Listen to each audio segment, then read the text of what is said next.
بسم الله الرحمن الرحيم طاسيم ميم تلك آيات الكتاب المبين نتلو عليك من نبأ موسى وفرعون بالحق لقوم يؤمنون إن فرعون علا في الأرض وجعل أهلها شيعا يستضعف طائفة منهم يذبح أبناءهم ويستحيي نساءهم إنه كان من المفسدين ونريد أن نمن. أعوذ بالله من الشيطان الرجيم. بسم الله الرحمن الرحيم. وآية لهم الأرض الميتة أحييناها فأخرجنا منها حبا فمنه يأكلون وجعلنا فيها جنات من نخيل وعناب وفجرنا فيها من العيون ليأكلوا من ثمره وما عملته أيديهم فلا يشكرون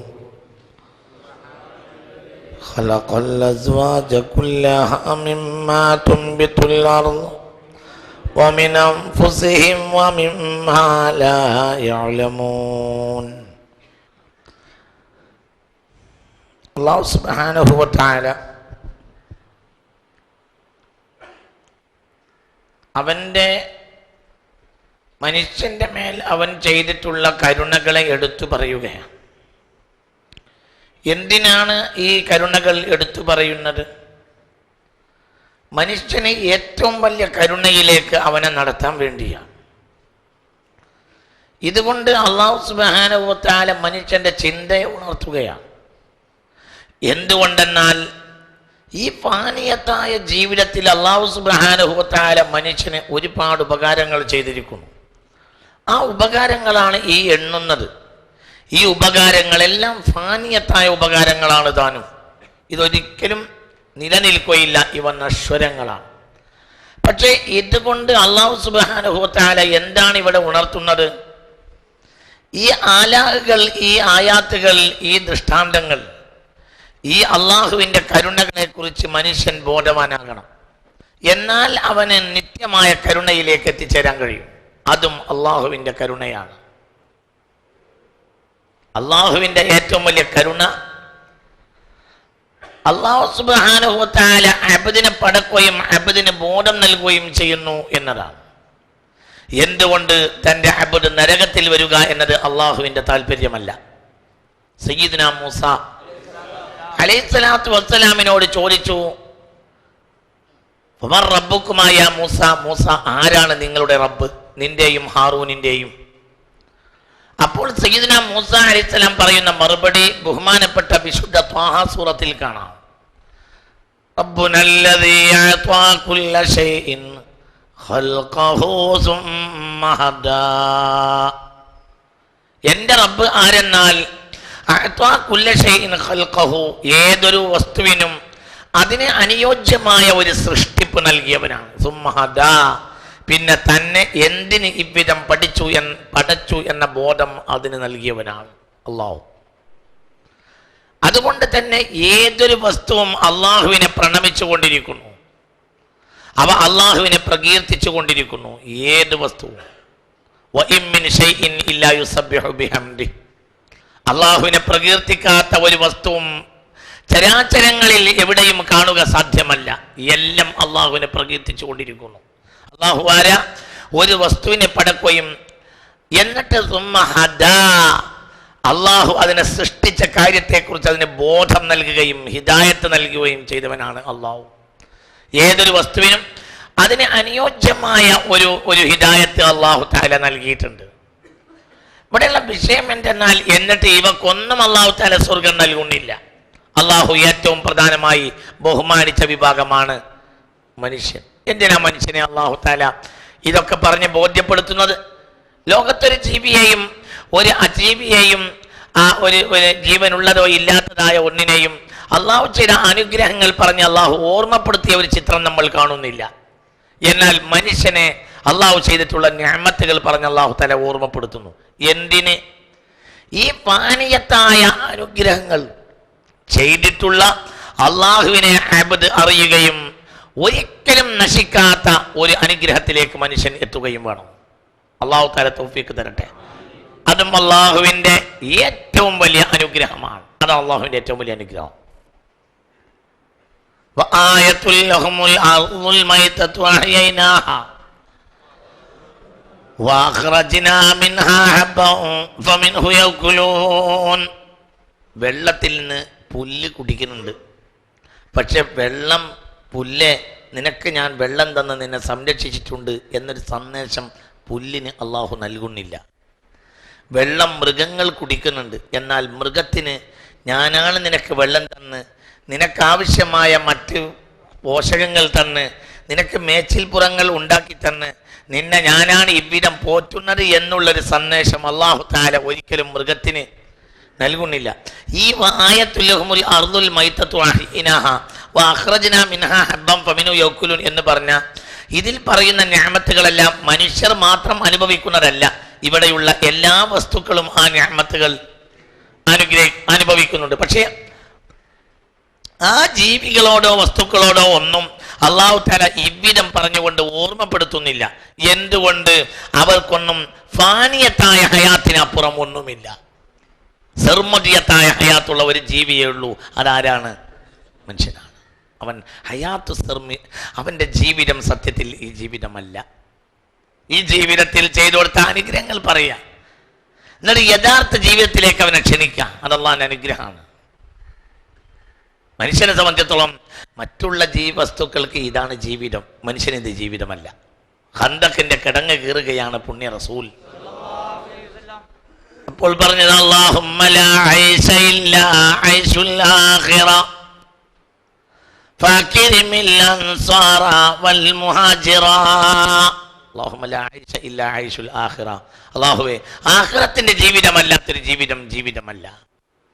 അപ്പോൾ മനുഷ്യനെ സംബന്ധിച്ചിടത്തോളം ഉറങ്ങല്ല. ഇവിടെ പറഞ്ഞിട്ടുള്ള സന്ദേശങ്ങളുണ്ടല്ലോ, അത് ഉൾക്കൊണ്ട മനുഷ്യനെ സംബന്ധിച്ചിടത്തോളം അവന് യഥാർത്ഥ ജീവിതം ഈ ജീവിതം അല്ല. അവൻ അള്ളാഹു ചെയ്തു കൊടുത്തിട്ടുള്ള നിഅമത്തുകളെ അള്ളാഹു അവൻ്റെ മുന്നിൽ എണ്ണി പറയുന്നു. അവൻ അള്ളാഹുവിനെ മനസ്സിലാക്കാൻ വേണ്ടിയാണ്. എന്തിന്? അവൻ യഥാർത്ഥ ജീവിതത്തിൽ എത്തിച്ചേരാൻ. ഇതൊക്കെ ചെറിയ ചെറിയ അനുഗ്രഹങ്ങളാണ്. ആ ചെറിയ അനുഗ്രഹങ്ങൾ പറഞ്ഞുകൊണ്ട് ഇതൊക്കെ അള്ളാഹു നിനക്ക് ചെയ്തു തന്നില്ലേ, അതുകൊണ്ട് നീ അള്ളാഹുവിനെ പറ്റി ചിന്തിക്ക്.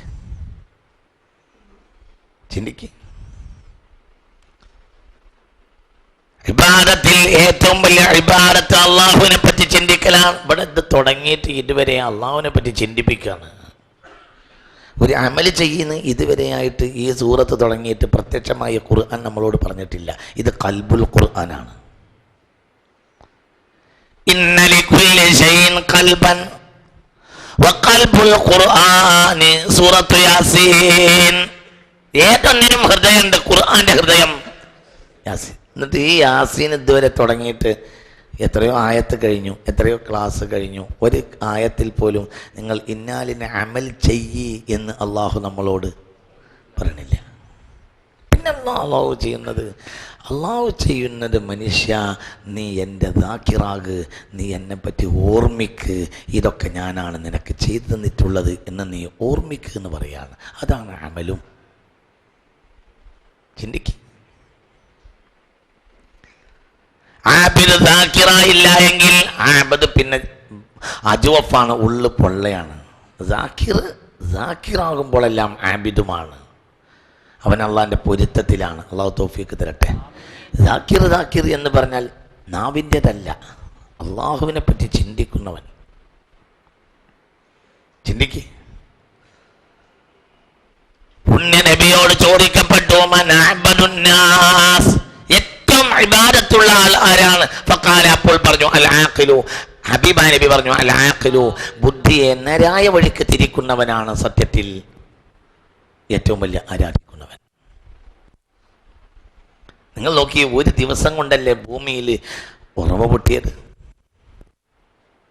ഒറ്റ മഴ. وجعلنا فيها جنات من نخيل وعناب وفجرنا فيها من العيون. ഇന്ന് നമ്മളുടെ നാട്ടിലുള്ള PW റോഡിന്റെ ഓരത്ത് വരെ വഫജ്ജർനാ ഫിഹാ മിനൽ ഉയൂൻ, ഉറവകൾ ഇങ്ങനെ ഒഴുകുക എവിടെയും. മനുഷ്യൻ ആരായിരുന്നു? മനുഷ്യൻ ഒരു തുള്ളി വെള്ളമില്ലാതെ നെട്ടോട്ടോടിയിരുന്നു. മനുഷ്യൻ വലിയ വറുതിയിലായിരുന്നു, വലിയ ക്ഷാമത്തിലായിരുന്നു, വലിയ പ്രയാസത്തിലായിരുന്നു.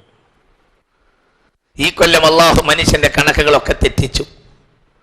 3-ാം തീയതി കാലവർഷം വരുമെന്ന് ശാസ്ത്രകാരന്മാർ പ്രവചിച്ചു. 3-ാം തീയതി വരെയാണ് മഴ കൊടുത്തിട്ട് 3-ാം തീയതി മഴ കൊണ്ട് ഓഫാക്കി. നിങ്ങൾ ചിന്തിക്കുക, മനുഷ്യ നീ അപൂർണനാ. മനുഷ്യൻ ബലഹീനനായി പടക്കപ്പെട്ടവനാണ്. അവന്റെ ചിന്ത ബലം കുറഞ്ഞതാ, അവന്റെ ചിന്തകൾ അപൂർണമാണ്. മനുഷ്യൻ അവനെ പറ്റി പഠിക്കലാണ് ഏറ്റവും വലിയ പഠിപ്പ്. എന്റെ പഠനം അപൂർണമാണ്, ഞാൻ അപൂർണനാണ്. അല്ലേ? അങ്ങനെയല്ലേ പറഞ്ഞിരുന്നത്? കാലവർഷം 3-ാം തീയതി ഒഴുക്കുന്ന പറഞ്ഞിരുന്നത്. 2-ാം തീയതി വരെയാണ് മഴ പെയ്തിട്ട് 3-ാം തീയതി ഓഫാക്കി. പിന്നെ കാലാവസ്ഥാ നിരീക്ഷകന്മാരെ ആരും ചോദ്യം ചെയ്യാൻ പോവാറില്ല. അവര് ഒരു ഒത്ത വർത്താനം പറയാ. എന്ത്? അങ്ങായും മിതമായും ശക്തമായും മഴ പെയ്യാനും പെയ്യാതിരിക്കാനും സാധ്യതയുണ്ട്. സാധ്യത എന്നൊരു വാക്ക് മലയാള പദത്തിലുള്ളത് കൊണ്ട് മാത്രം ചെലവഴിഞ്ഞു പോകുന്ന ആളുകളാണ് കാലാവസ്ഥാ ശാസ്ത്രജ്ഞന്മാർ. അവരെ കുടുംബത്തിനാകെ ചെലവ് കഴിയുന്നത് ഭാഷയിൽ സാധ്യത എന്നൊരു വാക്കുണ്ട് എന്നതുകൊണ്ടാണ്. അത് ചിന്തിച്ചു നോക്കിയേ. മനുഷ്യൻ അപൂർണനാണ്, അവൻ അപൂർണനാണ്. അവന്റെ അക്കല് കൊണ്ട് അവന്റെ അപൂർണതയെ അവൻ കണ്ടെത്തണം. അതാണ് അവന്റെ ഇബാദത്ത്. അവന്റെ അപൂർണതയെ, ഈ അപൂർണത എന്നത് പൂർണ്ണതയെ ഡിപ്പെൻഡ് ചെയ്യണം. അപ്പോഴാണ് അപൂർണത മനസ്സിലാക്കുക. മനസ്സിലായില്ലേ? അപ്പോൾ ഒരു പൂർണ്ണനെ അവൻ കാണണം. അവൻ അപൂർണനുമാണ്. അപ്പോൾ അവൻ പൂർണ്ണനെ മനസ്സിലാക്കും. ആരാണ് പൂർണ്ണൻ? അല്ലാഹു. ഇതുവരെ പറഞ്ഞത് മുഴുവനും മനുഷ്യൻ അള്ളാഹുവിനെ പറ്റി അതാണ് ഇബാദത്ത്. മനുഷ്യൻ അള്ളാഹുവിനെ പറ്റി ചിന്തിക്കണമെന്നാണ്. അതിനേക്കാൾ വലിയ ഇബാദത്തില്ല. എവിടെ ചിന്തയുണ്ടോ, എവിടെ ചിന്ത ഉണ്ടോ, ആ ചിന്തക്ക് നിങ്ങളുടെ ഉള്ളിൽ ഇലാഹിയായ തൗഫീഖ് ഉണ്ടാകും. എവിടെ ചിന്ത ഉണ്ടോ അവിടെയെല്ലാം ഇബ്ലീസിന്റെ ഇടപെടലുണ്ടാവും. അള്ളാഹു നമ്മളെ കാക്കട്ടെ. അഖിലാണ് ഇവിടെ ഇതുവരെ പറഞ്ഞതൊക്കെ അഖിലിന്റെ പണിയാണ്. അഖിലിന്റെ പണിയാകട്ടെ ഇബ്ലീസിന് ഏറ്റവും പ്രയാസമാണ്. അന്ത്യനാളിൽ നിൽക്കുമ്പോൾ മനുഷ്യൻ ഏറ്റവും ഖേദിക്കുക അവന്റെ അഖില് അള്ളാഹുവിന്റെ മാർഗത്തിൽ തിരിക്കാത്തതിലാണ്. അള്ളാഹു നമ്മളെ കാക്കട്ടെ. നരകത്തിന്റെ മുന്നിൽ നിൽക്കുമ്പോഴും മനുഷ്യനോട് പറയാ, മനുഷ്യൻ അവന്റെ അഖില് അള്ളാഹിന്റെ മാർഗത്തിൽ തിരിക്കാത്തവരാ. അലം അഹദ് ഇലൈക്കും യാ ബനി ആദം അല്ലാ തഅബുദു ശൈത്താൻ ഇന്നഹു ലക്കും അദുവ്വുൻ മുബീൻ വഅൻ അഅ്ബുദൂനി ഹദാ സിറാത്തും മുസ്തഖീം വലഖദ് അളല്ല മിൻകും ജിബില്ലൻ കസീറാ അഫലം തകൂനു തഅഖിലൂൻ ഹാദിഹി ജഹന്നം. അഫലം തകൂനു തഅഖിലൂൻ, നിങ്ങൾക്ക് ബുദ്ധി കൊണ്ട് ചിന്തിച്ചുകൂടായിരുന്നു. ഹാദിഹി ജഹന്നം, നിങ്ങൾ ബുദ്ധി ഉപയോഗപ്പെടുത്തിയില്ല, അതുകൊണ്ട് ഇതാണ് നരകം. അപ്പോൾ സ്വർഗത്തിന്റെ ഏറ്റവും വലിയ മാനദണ്ഡം ബുദ്ധിയാണ്. നരകത്തിന്റെ ഏറ്റവും വലിയ മാനദണ്ഡം ബുദ്ധി ചെലവഴിക്കാതിരിക്കലാണ് അള്ളാന്റെ മാർഗത്തിൽ.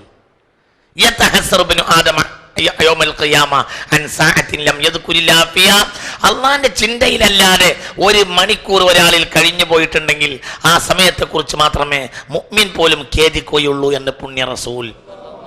അപ്പോൾ ഏറ്റവും വലിയ ഇബാദത്ത് ചിന്തയാണ്. ആരെ പറ്റി ചിന്തിക്കുക? അല്ലാഹു. യാസീൻ. അല്ലെങ്കിൽ മണ്ണിലുള്ള കൃഷി, ധാന്യങ്ങൾ, വിത്തുകൾ, തോട്ടങ്ങൾ, അരുവികൾ, എന്തിനാ ഇത് പറഞ്ഞു തരുന്നത്? ഇതൊക്കെ മനുഷ്യൻ അനുഭവിക്കണില്ലേ? അനുഭവിക്കുന്നുണ്ട്. ഞാൻ അനുഭവിക്കുന്ന എല്ലാവരോടും അള്ളാഹു പറയുന്നുണ്ടോ? ഇല്ല. എന്തുകൊണ്ട്? അവക്ക് അള്ളാഹുവിനെ മനസ്സിലാക്കാനുള്ള ബുദ്ധി അള്ളാഹു തആല കൊടുത്തിട്ടില്ല. നമ്മളും മൃഗത്തെ പോലെയാകും എപ്പോൾ നമ്മളെ ബുദ്ധി ഈ കാര്യങ്ങളിലൊന്നും നമ്മൾ ചിന്തിക്കണില്ലെങ്കിൽ. അള്ളാഹു നമ്മളെ കാക്കട്ടെ. ചിന്തയാണ് ഇബാദത്ത്, ചിന്തിക്കന്നെ.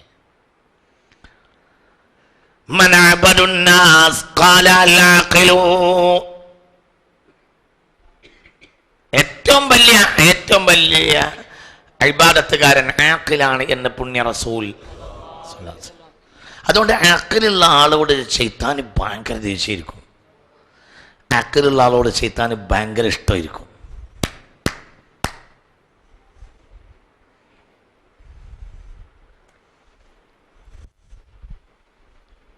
മനസ്സിലായില്ല? അക്കലുള്ള ആളോട് ശൈത്താന് ഭയങ്കര ദേഷ്യമായിരിക്കും, അക്കലുള്ള ആളോട് ശൈത്താന് ഭയങ്കര ഇഷ്ടമായിരിക്കും. അക്കലുള്ള ആളോട് ശൈത്താന് വലിയ ദേഷ്യമായിരിക്കും. ആ അക്കല് ആ മനുഷ്യൻ അള്ളാഹുവിന്റെ മാർഗത്തിൽ ചെലവഴിക്കുന്നുവെങ്കിൽ, ഉമ്മഹാത്തുൽ മുഅ്മിനീനിൽ ഏറ്റവും വലിയ ആഖിലത്ത് ഉമ്മുന ആയിഷ. ഉമ്മഹാത്തുൽ മുഅ്മിനീൻ ഏറ്റവും വലിയ ആഖിലത്ത്, ആബിദത്തല്ല, ആഖിലത്ത് ഉമ്മുന ആയിഷ. ആബിദത്തുകളൊക്കെ ഇഷ്ടം പോലെ ഉണ്ട്, അവരെ കാര്യത്തിലൊന്നും ശൈത്താൻ ഇടപെട്ടില്ല. ആഖിലത്തിന്റെ കാര്യത്തിൽ ശൈത്താൻ ഇടപെട്ടു. ഉമ്മഹാത്തുൽ മുഅ്മിനീനിൽ ആബിദാത്തുമുണ്ട്, ആഖിലത്തുമുണ്ട്. ആബിദാത്തിന്റെ കാര്യത്തിൽ ശൈത്താൻ ഇടപെട്ടാനല്ല. അവരെ പറ്റി എന്തെങ്കിലും ഒരു മോശപ്പെട്ട ചിത്രമോ ചരിത്രത്തിൽ എപ്പോഴെങ്കിലും ഒരു നേരം പോക്കിന് പോലും എവിടെയും കാണില്ല. എന്നാൽ ഉമ്മഹാത്തുൽ മുഅ്മിനീനിൽ ഒരു ആഖിലത്തുണ്ട്. ആ ആഖിലത്തിന് ശൈത്താന് ഭയങ്കര ദേഷ്യ. ഈ ആഖിലത്തിന്റെ പ്രത്യേകത എന്താ?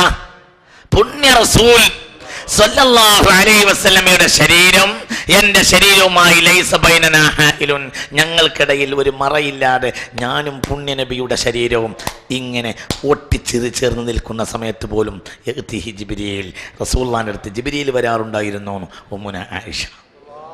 എന്നാൽ ധാരാളം ആബിദാത്തുകളുണ്ട്, അവരടുത്തൊന്നും ജിബ്രീൽ വരുന്നില്ല. നിങ്ങളിവിടെ ഇല്ല, നിങ്ങൾക്ക് തിരിഞ്ഞിട്ടില്ലെങ്കിൽ പറഞ്ഞോളി. നിങ്ങൾ ചിന്തിക്കണം. ദീൻ എന്നാൽ അഖ്ലിനെ നേരായ വഴിക്ക് തിരിച്ചുവിടലാണ്.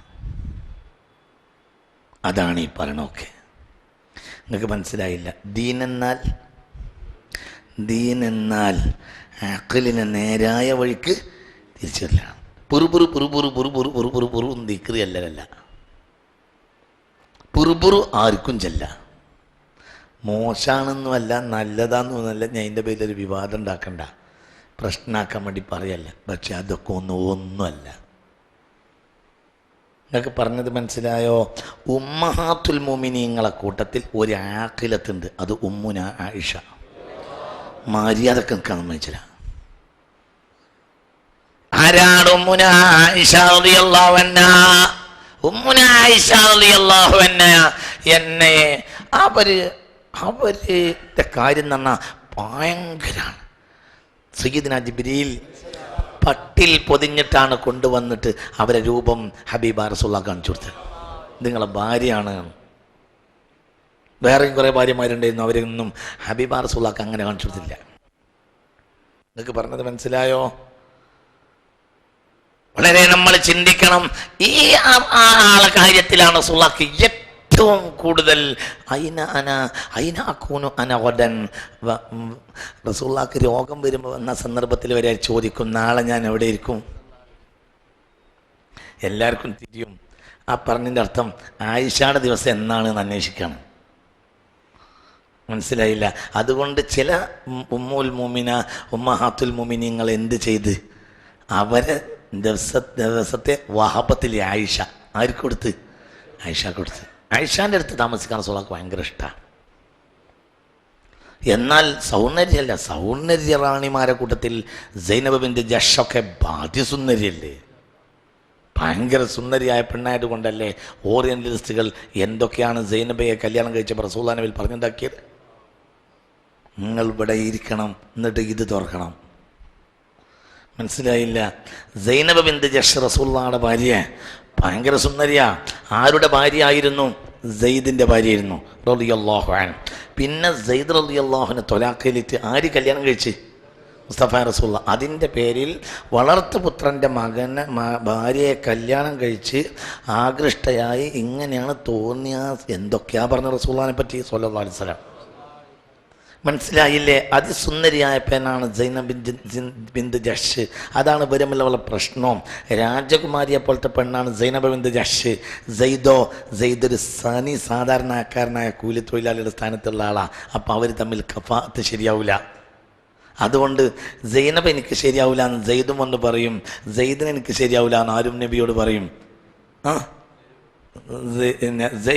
സൈനബ് ശരിയാവില്ല എന്ന് സെയ്ദും വന്ന് പറയും, സെയ്ദ് ശരിയാവില്ല എന്ന് സൈനബ് എന്ന് പറയും. ഈ സൈനബ് ബീവിയെ റസൂലുള്ളാഹി കല്യാണം കഴിച്ചിട്ടുണ്ട്. അതിസുന്ദരിയായ പെണ്ണാണ്. പക്ഷേ ഈ സൈനബ് റളിയല്ലാഹു അൻഹയുടെ കാര്യത്തിൽ റസൂലുള്ളാഹിക്ക് വിവലാതില്ല. റസൂലുള്ളാഹി സൈനബയുടെ ദിവസം എന്നാണെന്ന് അന്വേഷിച്ച സംഭവമില്ല. എന്തുകൊണ്ട്? സൈനബ് ആഖിലത്തല്ല, ആവറേജാണ്. ആയിഷ ആഖിലത്താണ്. ദീൻ ആഖിലാണ്. ദീൻ എന്നാൽ ആഖിലിനെ നേരായ വഴിക്ക് തിരിച്ചുവിടലാണ്. എന്തുകൊണ്ടാണ്? മനസ്സിലായില്ലേ? ഞാനും നബിയും തമ്മിൽ ഒട്ടിച്ചേർന്ന് കിടക്കുന്ന സന്ദർഭത്തിൽ പോലും ജിബ്രീലു ആര് വരും? ജിബ്രീൽ അലൈഹി സ്വലാത്തു വസ്സലാം. എന്നിട്ട് വിഷയട് കൊടുക്കും. ഇത് വേറൊരു ഭാര്യമാരുടെ കൂടെ റസൂലുള്ള കിടക്കുമ്പോൾ വരാറില്ല.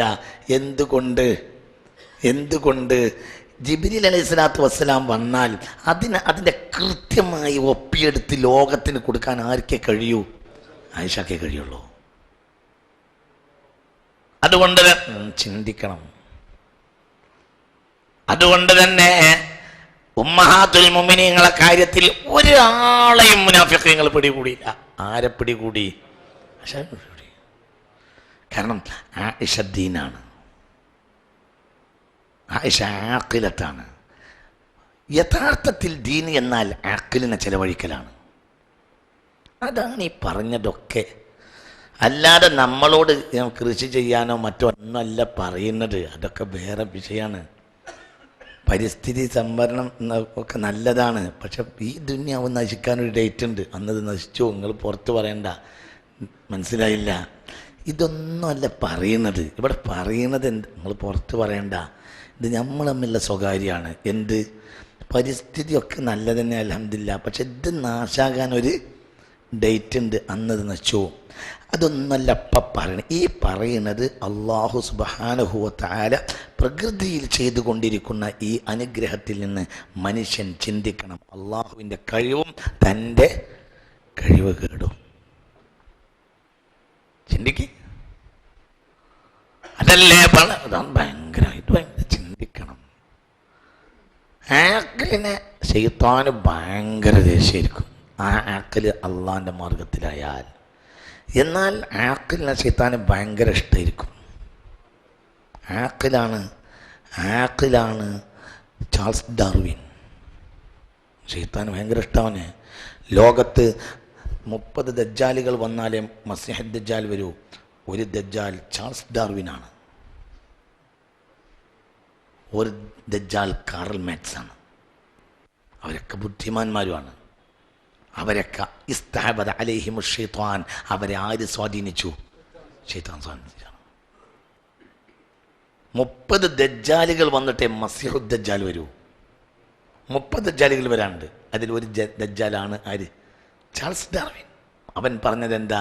മനുഷ്യൻ കുരങ്ങുന്നുണ്ട്. അത് എൻ്റെ അവനെ കൊണ്ട് പറയിപ്പിക്കാൻ കാരണം അത് നേരെ ആ പ്രകൃതിവാദം അള്ളാഹുവിൻ്റെ ശത്രുവാണ്. എന്തുകൊണ്ട്?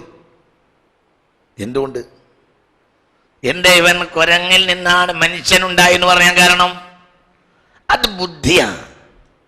എന്താണ് അങ്ങനെ പറഞ്ഞത്? അതിൻ്റെ പിന്നിൽ ശൈത്താനാ, അത് ബുദ്ധിയാണ്. എന്താ അങ്ങനെ?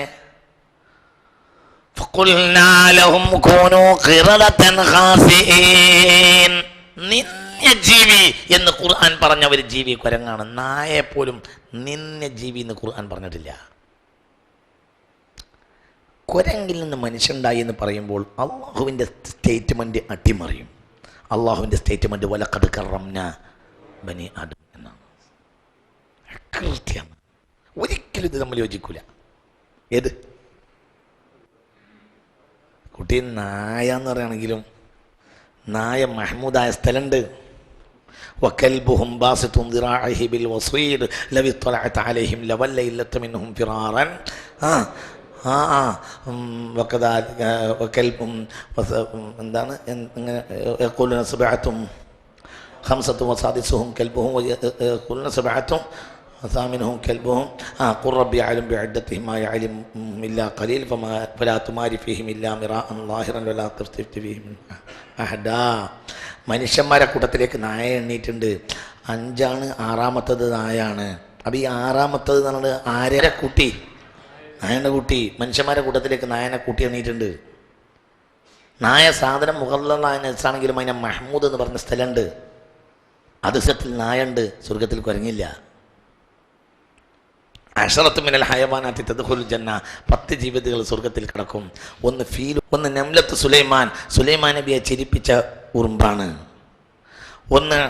ഒന്ന് അജ്ലു ഇബ്രാഹിം നബി മലക്കുകൾക്ക് വേണ്ടി അറുത്തു കൊടുത്ത മൂരിക്കുട്ടനാണ്. ഒന്ന് കബഷ് ഇസ്മായിലിന് വേണ്ടി പകരം അറുത്ത കൊറ്റനാടാണ്. മനസ്സിലായില്ലേ? ഒന്ന് ഹിമാർ ഉസൈർ യാത്ര ചെയ്ത കഴുതയാണ്. ഒന്ന് കെൽബ് അസ്ഹാബിൽ കെഫിന്റെ നായാണ്. ഒന്ന് ഹുദ് ബൽഖീസിനെ മുസ്ലിമാക്കിയ മരംകൊത്തി പക്ഷിയാണ്. എത്ര പറഞ്ഞ് ഓർമ്മയെന്ന് എടുത്ത് പറയാ, ഏതോ കാലത്ത് പഠിച്ച.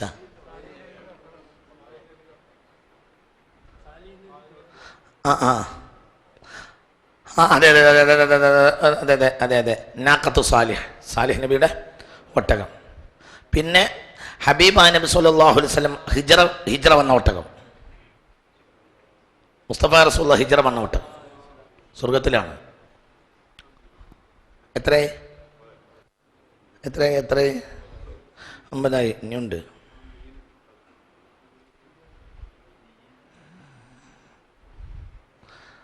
ജീവികൾ ആശറത്ത് മിനൽ ഹൈവാനാത്തി തദ്ഖുലുൽ ജന്ന, സ്വർഗത്ത് കിടക്കും 10 ജീവികൾ. അങ്ങനെ എന്നെ പറഞ്ഞിട്ടുണ്ട്. ഇനി വേണമെങ്കിൽ ഞാൻ ഓർമ്മയെന്ന് പറഞ്ഞാൽ ഏതോ കാലത്ത് പഠിച്ച ഓർമ്മയെന്നാണ് ഇപ്പം പറഞ്ഞത്.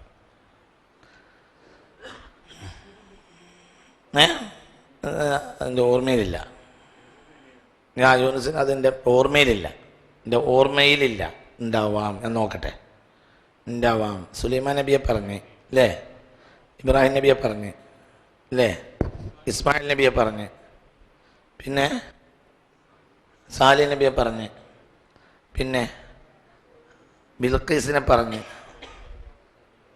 അങ്ങനെ അസ്ഹാബുൽ കഹ്ഫിൻ്റെ ആന നായയും പറഞ്ഞ്, അസ്ഹാബുൽ ഫീലിൻ്റെ ആനയും പറഞ്ഞു, ഹുസൈറിൻ്റെ കഴുതിയും പറഞ്ഞു. ഇങ്ങനെ സുലൈമാൻ നബിയെ ചിരിപ്പിച്ച ഉറുമ്പിനെ പറ്റി റസൂലുള്ളാഹി ഒട്ടകം പറഞ്ഞു സല്ലല്ലാഹു അലൈഹി വസല്ലം.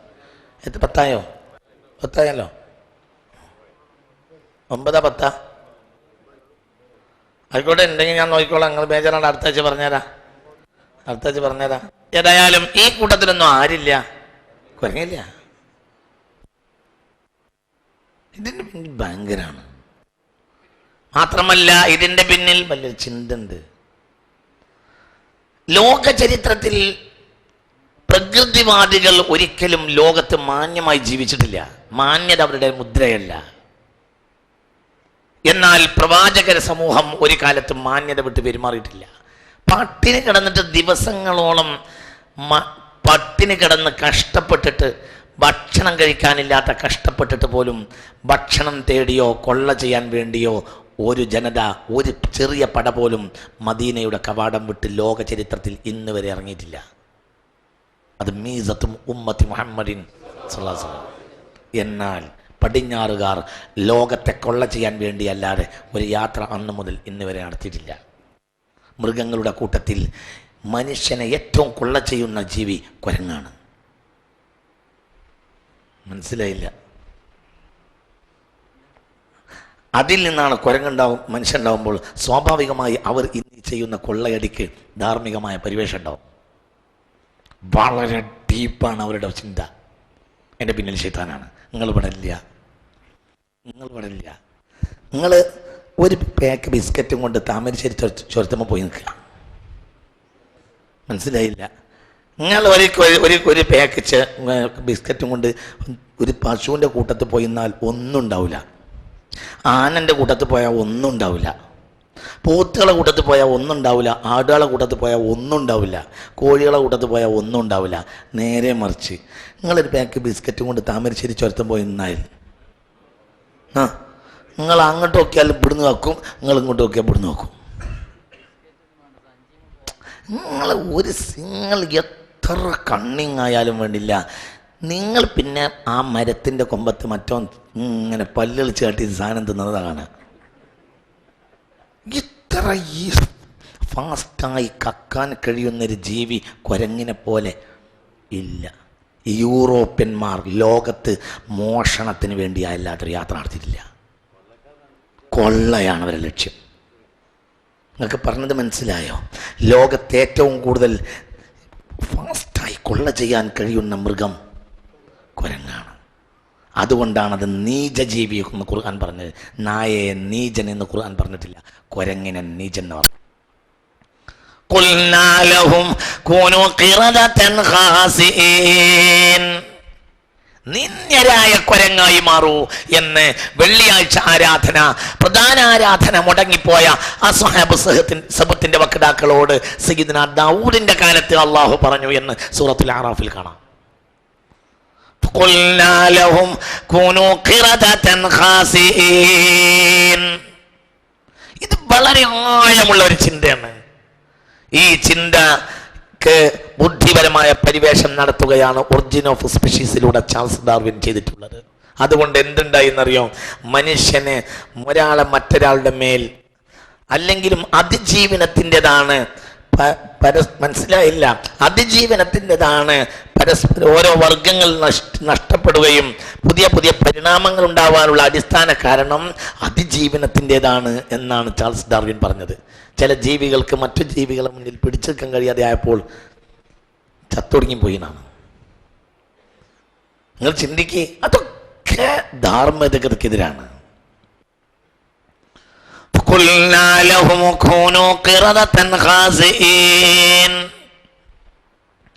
ഈ സ്റ്റേറ്റ്മെന്റിൽ ഒരിക്കലും വലഖദ് കറംനാ ബനി ആദം എന്ന സ്റ്റേറ്റ്മെന്റ് യോജിക്കൂല. ഏറ്റവും നിന്യരായ കുരങ്ങായി മാറൂ ഒരായത്ത്.